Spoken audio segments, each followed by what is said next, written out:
Hi, I'm Andy Mioch and you are watching A News. Here are the headlines. At least 30 dead and 60 injured in a crowd crush at world's largest religious festival in India. UN Security Council discusses situation in the DRC as civilians and foreign workers flee. Lunar New Year celebrations begin across Asia and the world.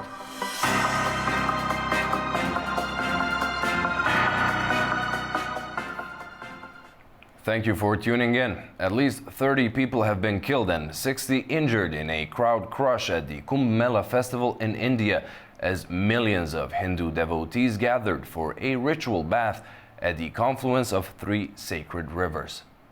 At least 30 people are dead after a stampede in northern India, according to the officials. The incident happened on the most significant day of the festival, when a record 100 million devotees were expected to take a ritual bath in the holy rivers. Witnesses reported chaos as people became trapped in the crowd, with stories telling about bodies being carried away on stretchers and personal belongings scattered on the ground. Despite having extra security and medical teams in place, managing the massive crowd proved challenging. Rescue efforts are still underway as authorities work to regain control. The festival, held once every 12 years in Prayagraj, is one of the largest religious events in the world. Running from January 13th to February 26th, it is expected to attract 400 million attendees. Prayagraj, formerly Allahabad, is a sacred site for Hindus, known for the meeting point of the Ganges, Yamuna, and the mythical Saraswati rivers. The UN has evacuated part of its staff from Goma in the east of the DRC to Uganda following intense fighting between Congolese forces and M23 rebels. As civilians and foreign workers flee, some airlines have halted flights in and out of the country. Our Michael Baleke brings more on that from Kampala. The United Nations has moved administrative and non-essential personnel to its regional service center at Uganda's Entebbe International Airport. The evacuation follows the worsening situation in Goma, a city in the eastern DRC. Reports indicate that bodies are lying on the streets, hospitals are overwhelmed, and there is a rise in sexual violence, including rape, looting, due to ongoing attacks by the M23 rebel group. The violence in the eastern DRC has sparked sporadic riots in the capital Kinshasa, resulting in the looting and burning of embassies from Uganda, Kenya, and Rwanda. As a result of the unrest, Uganda Airlines has suspended its flights to the DRC capital. Additionally, transport activities at the Uganda-DRC border have come to a standstill, with over 100 trucks loaded with goods stuck. UN Secretary General Antonio Guterres has condemned the offensive, which has resulted in numerous deaths, including the blue helmets, and has displaced more than 300,000 people. Under international pressure, the Security Council has called for an immediate end to the attacks and urged the M23 rebel group to withdraw from the territories it has taken. It has also called on all parties to respect the ceasefire and return to diplomatic negotiations. Michael Baleke for A News in Kampala. With the civilian population and peacekeepers caught in the crossfire of the DRC clashes, the UN Security Council convened its second emergency meeting in 3 days to discuss the situation on the ground. Ongoing fighting in the Democratic Republic of the Congo, DRC, is severely hindering the operations of the UN peacekeeping mission, MONUSCO. Vivian van der Peer, Deputy Special Representative of MONUSCO, stated during an emergency meeting of the Security Council that supply convoys are facing difficulties and available resources are running out. Speaking via video link from Goma, van der Peer emphasized that water tanks, generators, and vehicles in the camps have been damaged. The fighting of the past week has also severely hampered supply convoys and consumed many resources held by MONUSCO's units. Damage to camps, including water tanks, generators, and vehicles, has further exacerbated the situation. Many troops are now running out of critical equipment, especially water, food, medical supplies, and blood. In some camps, fuel shortages have rendered generators inoperable, affecting communications equipment. In addition, a significant number of non-combatants have sought refuge in MONUSCO's camps in need of food, water, and medical care, further straining already limited supplies. The biggest victims of the conflict are once again civilians. Displaced persons without shelter, the separation of families, the proliferation of armed elements, and the escape of prisoners following a breakout from Goma prison increase the vulnerability of women and children to sexual and gender-based violence. UN human rights observers have documented various incidents at an internally displaced persons camp in Goma over the past 4 days. A MONUSCO official has called on the international community to take urgent action and has demanded the establishment of humanitarian corridors. In light of the ongoing crisis, we urgently require the end of jamming and spoofing, as well as the establishment of humanitarian corridors between Goma, Minova, and Bukavu. This will allow the resupply of essential items, the rotation of humanitarian staff, and the safe movement of civilians. We also appeal for the establishment of high-level diplomatic channels to ensure that critical airports, border points, and humanitarian access routes are reopened without delay. Thérèse Kayikwamba Wagner, the Minister of Foreign Affairs of the DRC, noted that the Rwandan armed forces and M23 rebels have violated the borders of the Congo, occupied cities, displaced the local population, and established parallel administrative structures. Meanwhile, Rwanda's permanent representative to the UN, however, claimed that DRC forces had shelled Rwandan territory. Rwamukio emphasized that Rwanda remains committed to peace.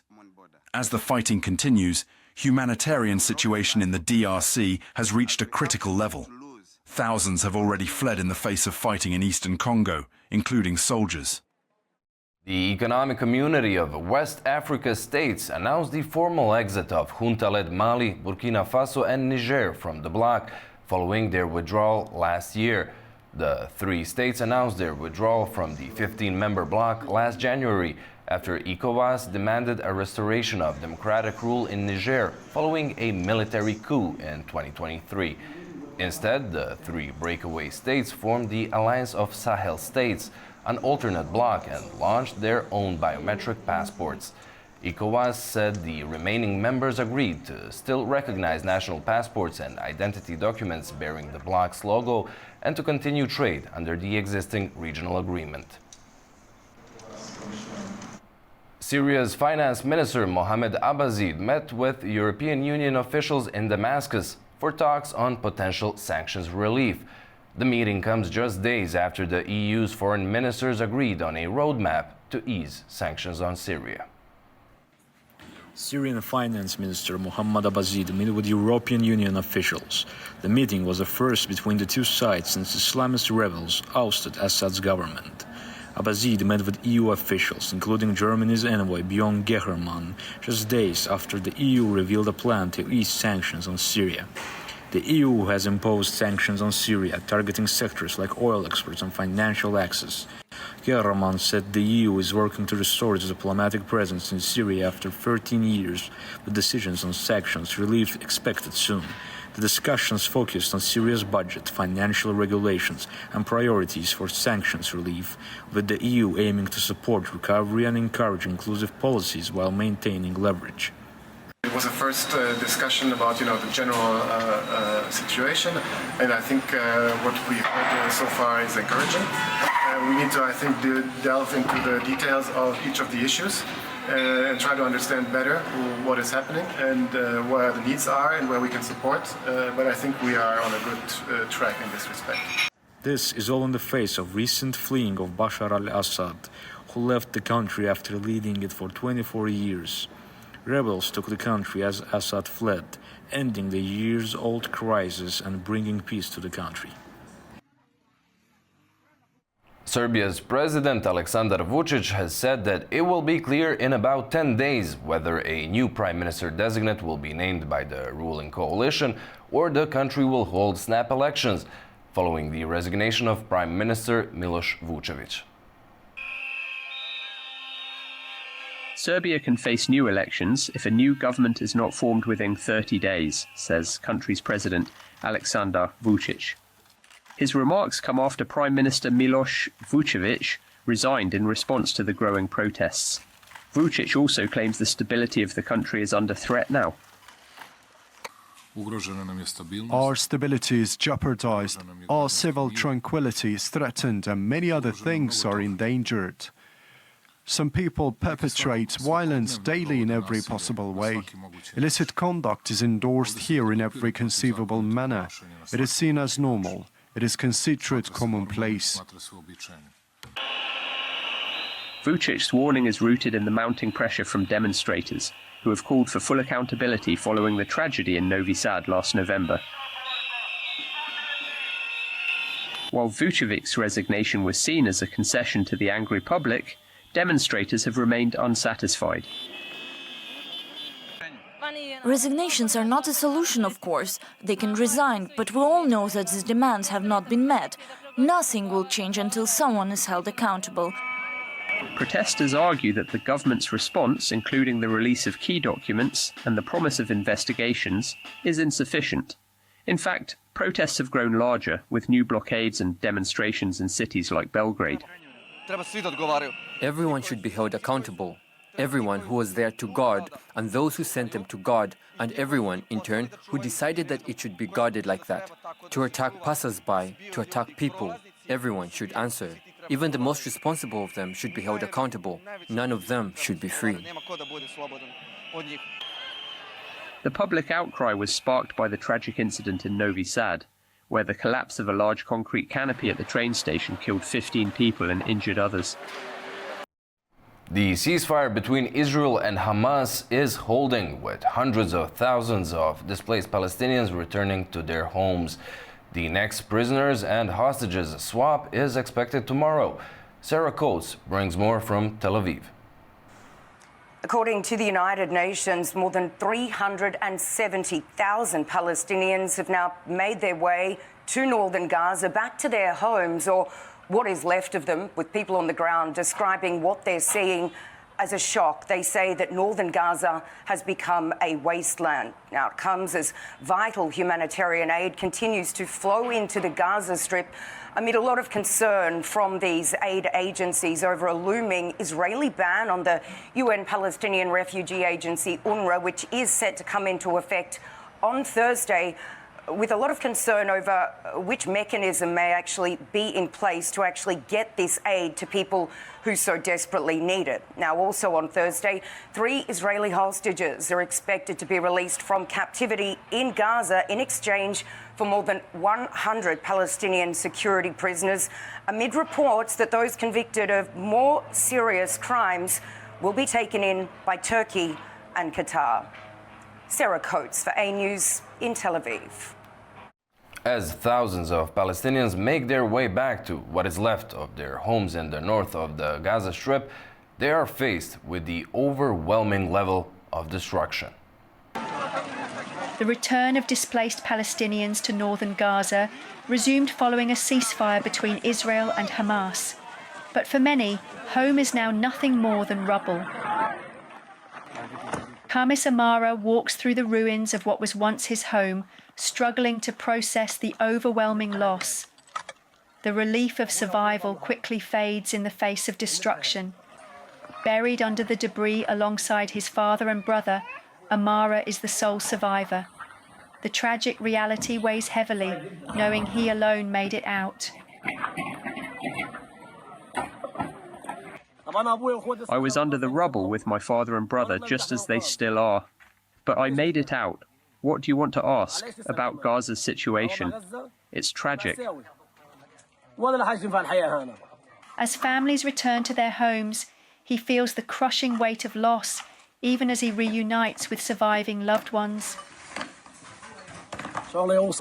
At first, you're happy despite the exhaustion. You arrive, see your family and loved ones, greet everyone, and feel some joy. But then, you realize who's left waiting for you, your brother, your sister. And then you look at your home and ask yourself, why did I come back? What was the point? We shouldn't have come here. Amara's call for help reflects the sentiments of many who have returned to ruins. The world needs to do more to provide aid. I'm calling on the world to look at us. What is this? We've returned to nothing but destruction. The least you can do is send us aid. Send tents. Send anything. Help us somehow. Since the outbreak of war on October 7, 2023, approximately 650,000 people have been displaced from northern Gaza. After a ceasefire between Israel and Hamas, more than 300,000 displaced people had returned to Gaza City and the northern region, local authorities say. 85% of Greenlanders are against leaving the Danish realm and becoming part of the US, according to a new poll conducted by Virion for the Danish Berlingske and the Greenlanding Sermitsiaq newspapers. The survey shows that only 6% want to become part of the US, while 45% perceive US President Donald Trump's interest in Greenland as a threat. Trump said earlier this month that Greenland was vital to US security and that Denmark should give up control of the island, while Copenhagen said on Monday it would spend around $2 billion on boosting its military presence in the Arctic. Ukraine's military intelligence launched a drone attack on Russia's Nizhny Novgorod region, striking one of the country's largest oil facilities, according to local media. The tank farm was heavily damaged, with all 4 drones successfully hitting their targets, Kyiv Post reports citing security sources. Region's governor Gleb Nikitin said that firefighters were working to contain the blaze and that no injuries had been reported. Russia's defense ministry stated that its air defenses intercepted and destroyed over 100 drones over 9 regions. NATO officials said that Western intelligence foiled a Russian assassination plot against the head of one of Europe's largest arms manufacturers that supplies weapons to Ukraine. This comes as US President Donald Trump renewed calls for an end to the war. Our Ubay Shahbandar brings more on that from Washington. NATO senior officials have for the first time publicly acknowledged what they believe was a Russian government-backed plot to assassinate the chief executive officer of Germany's largest defense manufacturer, Rheinmetall. The firm supplies a variety of light and heavy weapons to Ukraine in support of the country's ongoing fight against Russian forces. The alleged Russian plot was foiled by American and German intelligence last summer. NATO officials believe that the assassination was an attempt by the Kremlin to disrupt European support for Ukraine as the war enters its 3rd year. Recently, in December, Mark Rutte, the Transatlantic Military Alliance's Secretary General, said that European member states must adopt a, quote, wartime mindset, as the war, Europe's deadliest since World War II, continues to rage with no end in sight. Western intelligence officials believe that the alleged Russian destabilization activities, including sabotage, are part and parcel of a covert Kremlin strategy to tire and weaken Ukraine's European backers. Dmitry Peskov, the Kremlin's chief spokesman, has, of course, denied the accusations. This is not the first instance of Russian assassination plots in Europe, according to investigators. In late 2024, Germany released Vadim Krasikov from jail in a prisoner swap between Moscow and the West. German authorities believe that Krasikov assassinated a Georgian citizen and a former Chechen fighter in a Berlin park in 2019. President Trump has said that he will press Russian leader Vladimir Putin to reach a deal with Ukraine to end the ongoing war. President Trump said recently that he loves the Russian people and has always had a very good relationship with President Putin, but Trump may increase sanctions on Russia if a deal with Ukraine is not reached soon. Ubay Shahbandar for A News, Washington. A cargo ship carrying stone rubble and tons of diesel fuel ran aground off Italy's Tuscan coast due to bad weather, the Coast Guard said. The Cyprus-flagged vessel, measuring more than 100 meters, lost control due to strong winds on Tuesday night and drifted uncontrollably. No injuries were reported and 13 crew members were evacuated. Italian officials have launched an investigation into the incident and are assessing the ship operator's liability. Meanwhile, cleanup efforts are underway to prevent environmental damage. Thousands of taxi drivers blocked traffic across Spain today to protest against insurance price hikes.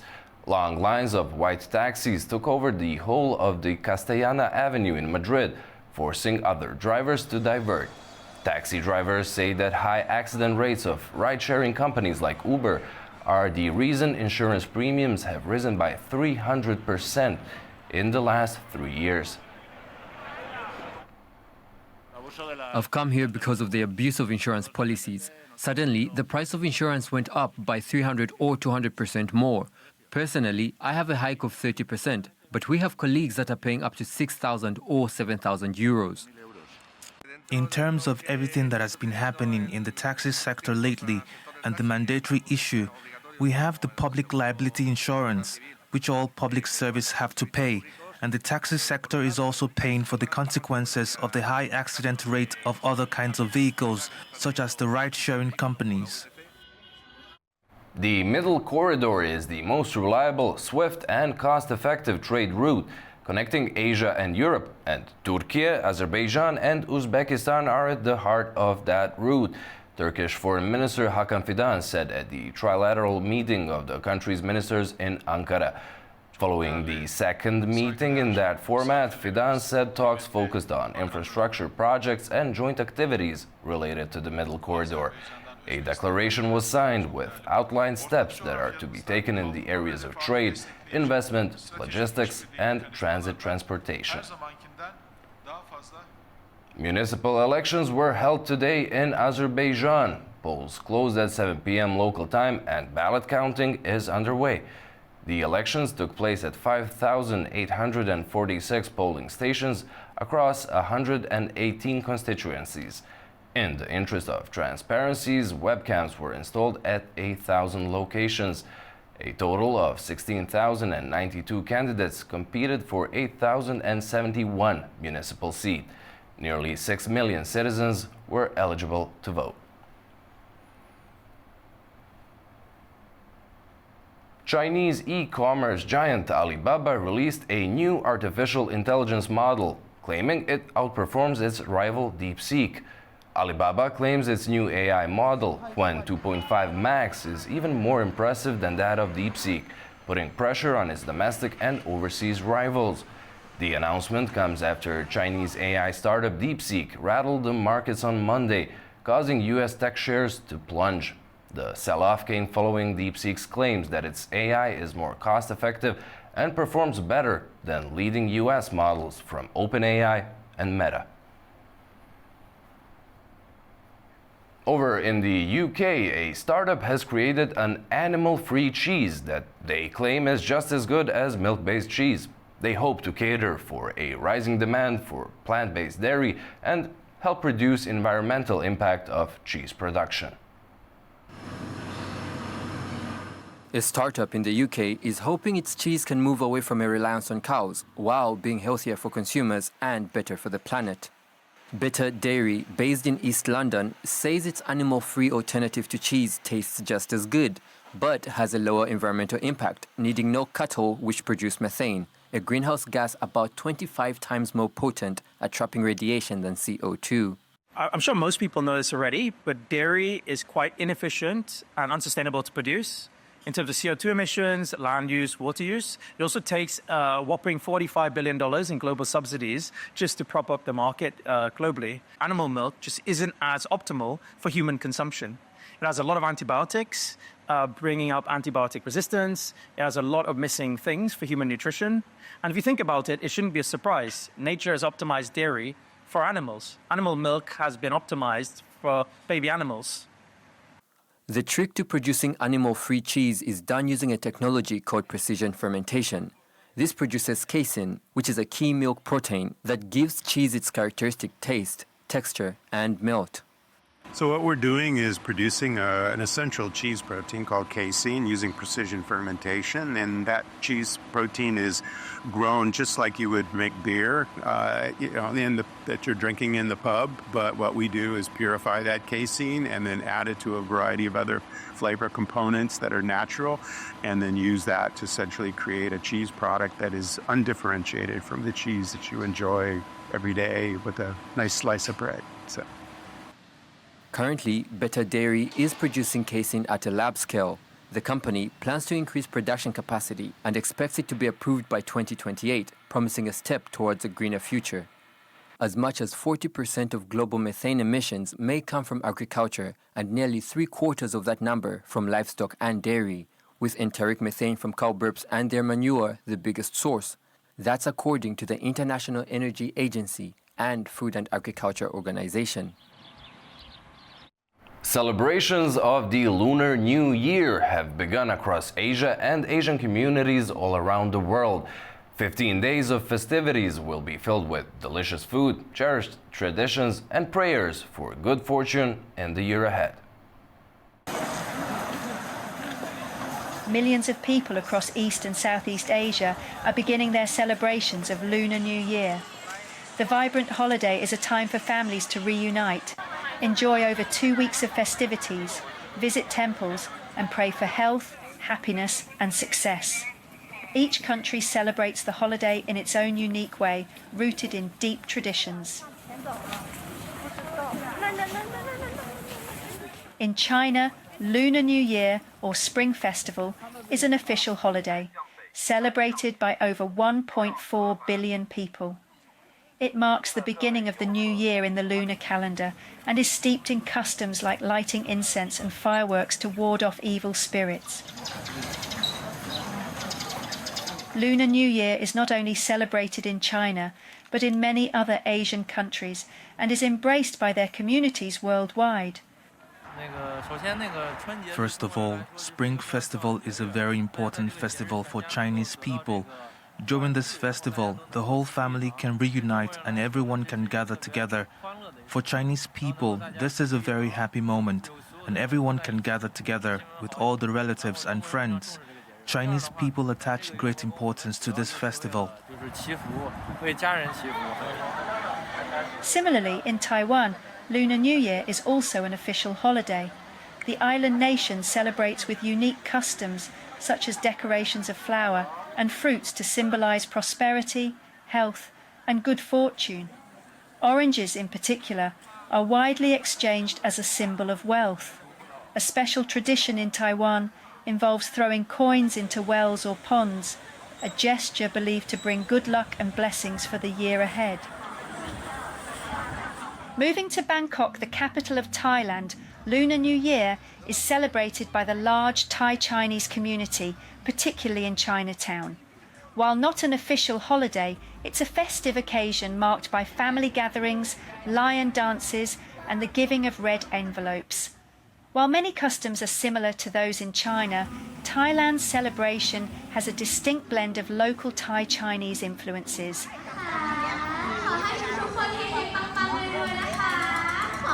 And in Indonesia, Lunar New Year is widely observed by the Chinese Indonesian community, despite it not being an official holiday. The holiday here also features incense lighting, temple visits, and prayers for prosperity. Like in other countries, red symbols dominate the festivities, while family gatherings, lion dances, and traditional foods showcase the vibrant cultural celebration. As these diverse communities come together, Lunar New Year remains a time of renewal, reflection, and joy, filled with hopes for a bright and prosperous future ahead. Well, that's all we have for you for now. Thank you for watching and stay tuned to A News.